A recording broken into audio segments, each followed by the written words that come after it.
Hi everyone, welcome back to Brain Dump. Wow, I just recorded this podcast. A 45 minute episode. Hey, none of it saved. Hey, none of it saved at all.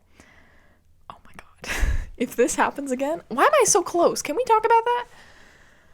Everything's pissing me off right now. Stop. Hey, stop, drop, and roll. You're an adult. Um, hey guys. Hey guys, happy Friday. How are you? Because I'm so good. Because I just wasted 45 minutes of my life. No, I didn't waste it. Nothing's wasted. How are you guys? I'm doing so swell.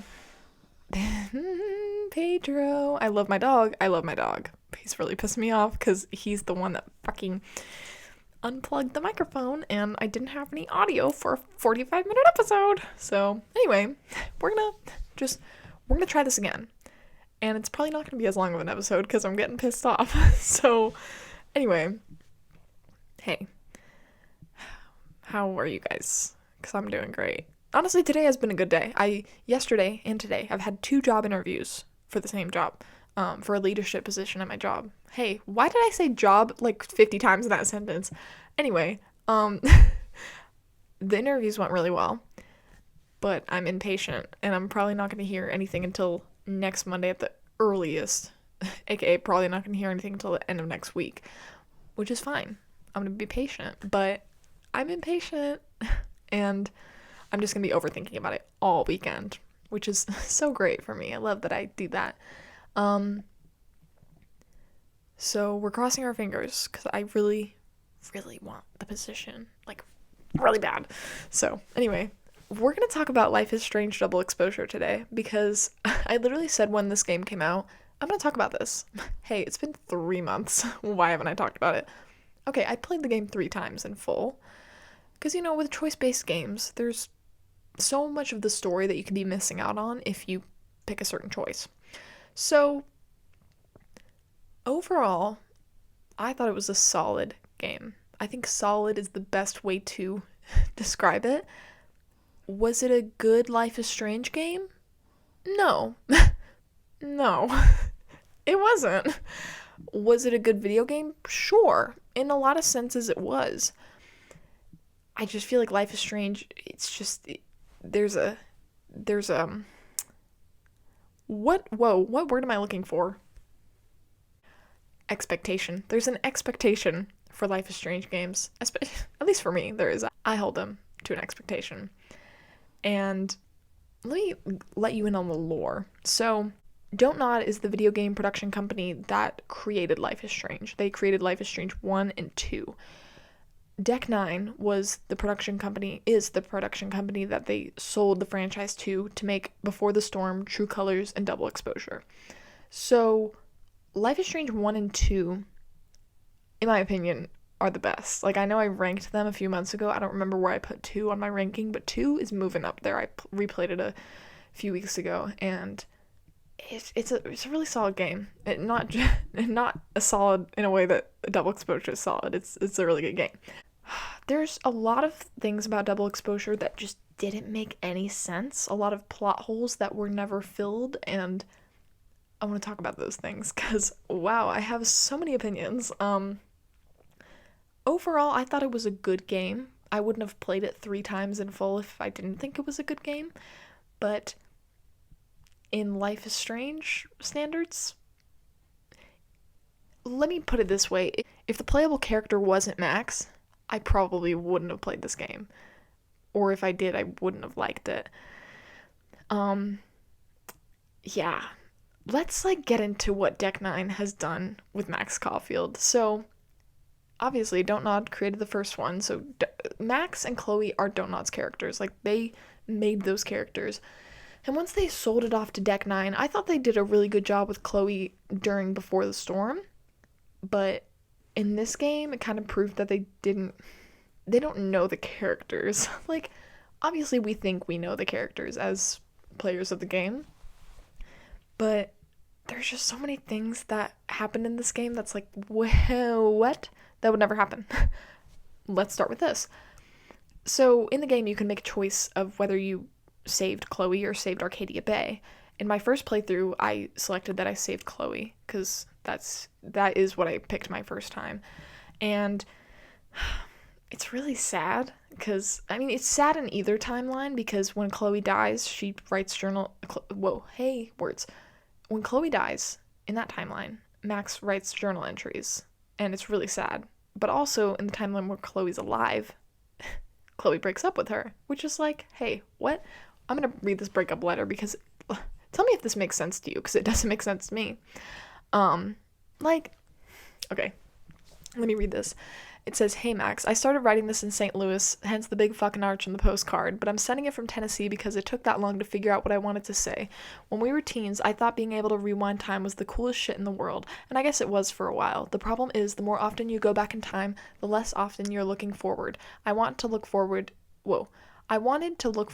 to move forward with you, Max, into a future we couldn't predict and all the messiness that brings. Eventually, I knew, as much as it hurt, that you would never be able to do that. Not with me, at least. I love you, Max. That will always be true. I hope you find someone you no longer feel the need to rewind for and can look forward, unafraid. Love, Chloe." What? What? So, hey, what? We did not go through all of that shit in the first game for this fucking breakup letter. What is this? What is this? And people are mad about this. Like, people are upset that this happened. Life happens, people break up, which is like, that could have totally happened. It's just very disappointing. And also the fact that they brought back the voice actress of Chloe from Before the Storm, which, don't get me wrong, she's very talented, and I thought she did a really great job as the younger Chloe, but the Chloe that we know with Max is Ashley Birch, and Ashley Birch was not included in this game. And Chloe wasn't even, in a flashback, nothing. They gave us zero Chloe because I think that Deck 9 just wants to erase Chloe. Deck 9 just doesn't like Chloe, and I truly, to my core, believe that, which is a little frustrating, but yeah. So I think that with this game, they kind of ruined Chloe's character. I think that playing the first Life is Strange, it's perfect. That's perfect Chloe. This game, it's not Chloe. We know this character, and that this character wouldn't do that. The Chloe that loved Max so much would never break up with her over a letter. That's just not, it doesn't make sense. And there's so many parts of this game that did not make sense. Let's get into it.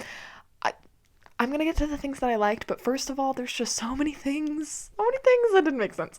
So, number one, your choices don't really matter, at all. And I can confidently say that because I played it 3 times, and the choices really don't matter. The main one that does matter is when you're talking to Sophie about whether Chloe died or lived, because that will kind of determine what you'll see on, the social media platform. It's called Crosstalk, and you can, interact with other characters, and, you can see Chloe's posts if you chose the timeline where she lived, which I thought was a great way to interact with the game. But when I think back to, Life is Strange 2, where you're kind of raising this little boy, and you as the older brother get to determine what your little brother's morale is going to be and how he functions as a human being. And I think that in the entire franchise, Life is Strange 2 was the one where your choices mattered the most, which I can appreciate. I think Life is Strange 2 is definitely making its way up on my ranking. I don't remember what I ranked it when I talked about this the first time, but it's a solid game. I don't just say that as in solid double exposure. It was a really good game. So, yeah, let's things that don't make sense. Number one, Sophie, also, okay, I'm gonna spoil everything. You probably already know this. Anyway, Sophie wanting Max to shoot her. What? Hey, it doesn't make sense. What do you mean you have to shoot me? What? What? There's not even anything I can say about that makes it make sense.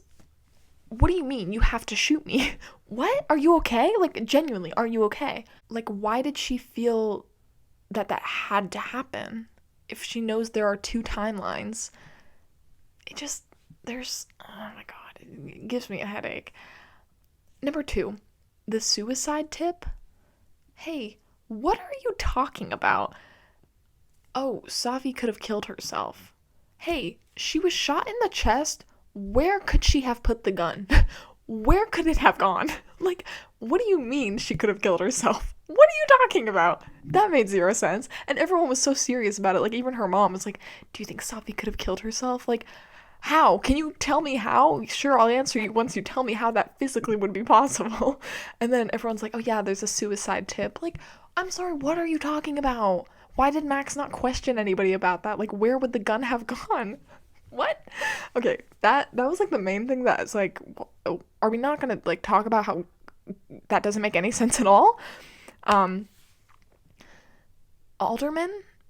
So Alderman is the detective, right? For Safi's murder investigation. And no matter what you choose, if you choose to help him or not, he dies. He disintegrates into the fucking thin air.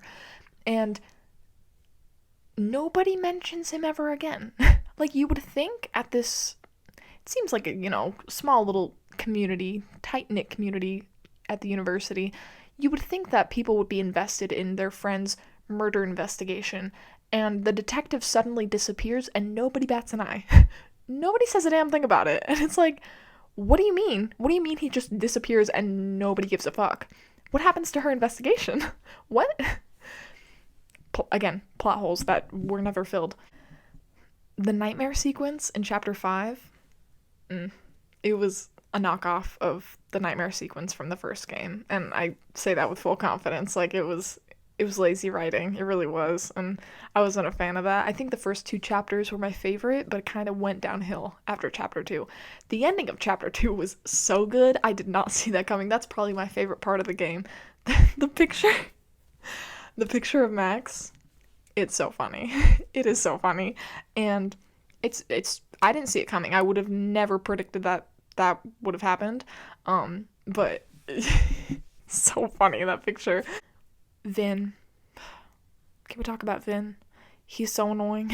So my first playthrough, I romanced Amanda. I love Amanda. Amanda's a great gal. Second playthrough, I romanced Vin. Hey, I don't care what the fuck he has to say. Every time he was yapping, I was dissociating. Like, I don't want to hear what you have to say. The third time I played, I just didn't romance anyone. But I think my 4th time playing it, you can romance both of them. I did not know you can do that, so I'm going to try that the 4th time. But I'm taking a break from this game because so many things have pissed me off about it. The ending was kind of absurd. And Safi turning into this cringy fucking Disney Channel head-ass villain, it made zero sense. It didn't make any sense, because I thought Safi was a really likable character, especially in the beginning. I thought she was very deep, and a lot of characters in this game just didn't go deep, but I think that she was probably one of the most complex characters in the game. But then at the end, her character kind of just started falling apart. Like, obviously she was a shapeshifter and she was falling apart, but she just slowly started to piss me off, and none of her actions made any sense. The ending screen, what are we talking about? Max Caulfield will return.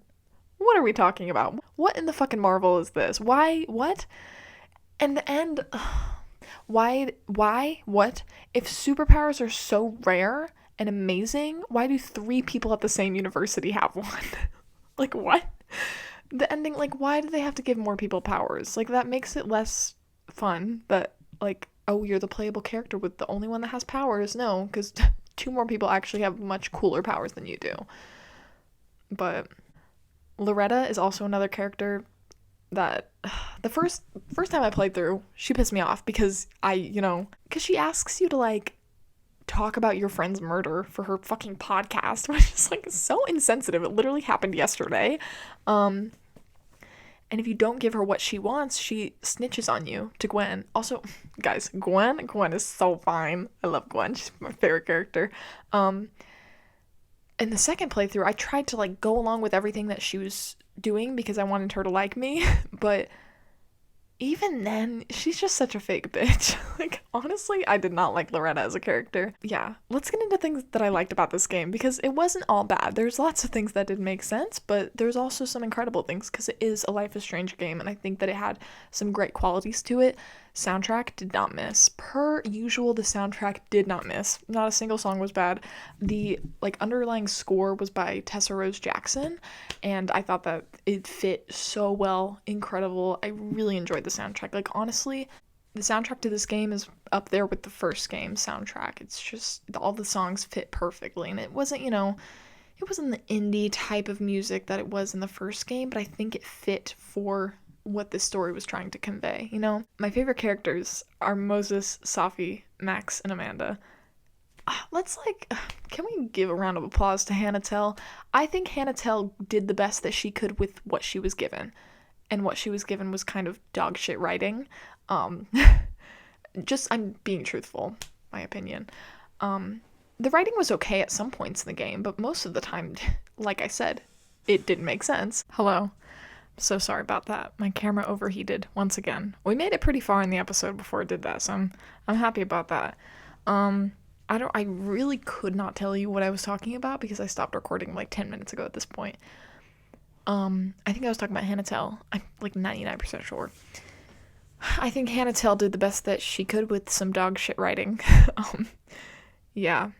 Like, overall, I thought it was a good video game, but it wasn't a good Life is Strange game. That's like my main opinion on this game. Like, if I had to put this on my ranking of Life is Strange games, it's at the bottom. Like, it's at the bottom. Like, there's not even a game that comes close to it. So, yeah. I didn't mean to, like, shit on this game the whole time, because honestly, I really liked playing as Max. I thought that was, it's just, like, a really fun thing to do again, because, you play as younger Max, and it's so cool seeing her demeanor change, and, like, how she's, grown into an adult person. I don't know, hey, I'm so cringy. What the fuck is wrong with me? Hey, life's too short. Who the fuck cares? Yeah. So, that's my thoughts on double exposure. Also, that's another thing that didn't make sense. Sorry, last thing that didn't make sense. The double exposure thing. What do you mean you just have to double expose a picture to get Safi out of them? Hey, what? Like, in what way? I guess I was just about to ask, in what world does that make sense? But this is also a game where they have shape-shifting powers and fucking alternate timeline powers. So I guess I just answered my own question. But, yeah. That's that game. Double exposure.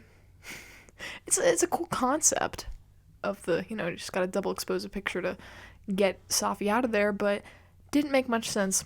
No, like most of the game. So, what can I say? The other Life is Strange games are top tier, and this one is kind of just not.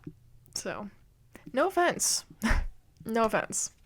So, let's get on to books of the week. 2 of these books I already returned to the library, because, hey, I didn't realize that I was going to share them on the podcast. So, I read Crank by Ellen Hopkins. This is a book about someone that's a crank addict, meth. It was really good. It was really good. And books like that just remind you, hey, don't do meth. That's an obvious statement. Don't do meth. I am never going to do meth. Oh my god, that's fucking terrifying. Oh my god. Like, especially, I don't know if I talked about this in my first episode about the psych hospital. When I was in Ridgeview, there was so many meth addicts that were, like, going there to detox before rehab, and just meeting those people, and it's scary. It's really scary. And drugs are fucking no joke. And I'm not trying to fuck with that. I really am not. Oh my god. Don't do meth. Hey, kids, don't do meth. So, pretty obvious statement. I also read Death of a Salesman by Arthur Miller. Great play. Then, this is a book that I own, so I didn't return it to the library. The Bell Jar by Sylvia Plath. Oh my god, this book was so good. I read it in like 17 hours. It made me depressed. Like, it's such a great depiction of someone who's struggling with depression. And oh my god, it was so good. It's like I would read this again, even though I just read it. Like, I usually don't reread books like that I just read, but there's just so much that I could get out of this book that I feel like if I read it again, I'd probably get a whole different vibe from the story. Very good. I read this when it was snowing, so it was like a snow day read. So good. Right now, I'm reading Carrie by Stephen King. Great book. I've seen the play, but never read the book. I'm like halfway through, so I'm gonna finish that tonight on the treadmill. And then now, hold up, this book is kind of holding my camera here. This book is in the queue because I had to put it on hold at the library because it was unavailable for like 3 weeks. Fahrenheit 451 by Ray Bradbury. I'm very excited to read this, but I have to finish Carrie first. So, yeah. Songs of the week: My Body's My Buddy by Tessa Violet, BMF by SZA, Don't Be a Stranger by Alina, All I Ever Asked by Rachel. I'm not even going to try to butcher that last name because I just know I'm going to embarrass myself. And Come On Eileen by Dexy's Midnight Runners. So, those are the songs of the week. I'll keep you guys posted on this job position that I really want to get. Crossing my fingers. So, yeah. Thanks for listening. Remember that you're loved and you're valued and you're appreciated in this world. And, yeah, I love you. Bye.